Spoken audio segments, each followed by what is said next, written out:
आम्ही शुभेच्छा दिल्यात, कारण कालच आमच्या मीटिंगमध्ये सगळं ठरल्यामुळे आम्ही ती जागा सोडतोय शिंदे साहेबांनी सांगितल्याप्रमाणे, आणि आमच्या शुभेच्छा राहतील.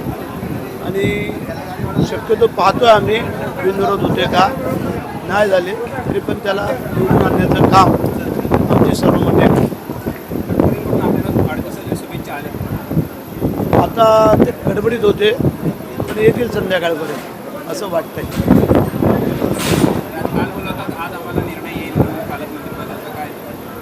निर्णय येईल ना, कारण काय गडबड आहे, आज शेवटचा दिवस फॉर्म भरण्याचा सगळ्याच पक्षाचा, आणि त्याच्यामुळे पण होईल, आज नाही उद्या परवा होईल. महेंद्र दळवी भूमिका असणार आहे नाही, त्याचं आम्ही काल ठरलं आणि त्याप्रमाणे फॉर्म मागे घेतले.